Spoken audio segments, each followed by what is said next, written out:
This week on the FOUO, obviously the biggest thing that you can see happening behind me is the screen. I just found out 2 seconds ago that the producers, well, it's just not done yet. So I was going to talk about Reggie Bush and the similarities that had to our political system.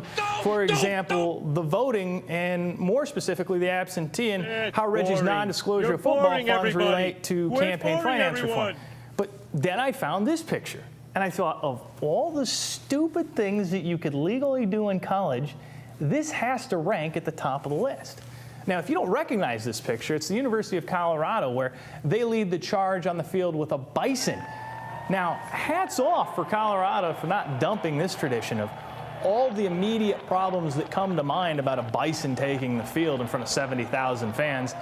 I want to know who came up with that idea. You can convince a college to let a 1,300-pound bison in front of 70,000 screaming fans and a pack of football players chase it?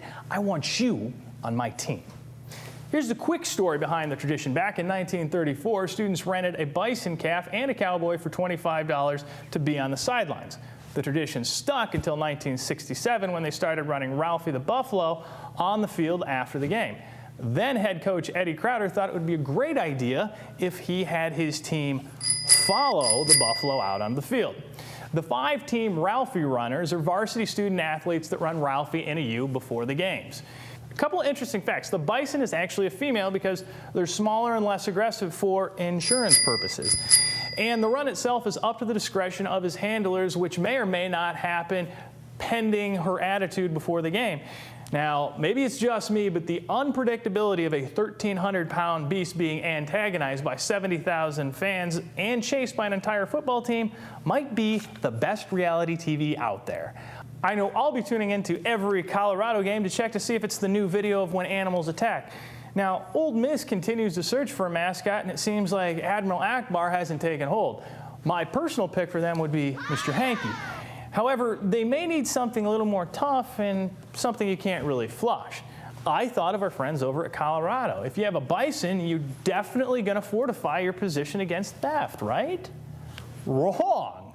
Back in the 1970s, a few Air Force cadets actually kidnapped the bison. I wonder who that was. Cougar and Merlin and Maverick and Goose. Great. Talk to me, Goose. Roger, I got him. Contact 20 left at 30 miles, 900 knots closure. Cougar, you hear that? Merlin, you got him? Roger, I've got radar contact.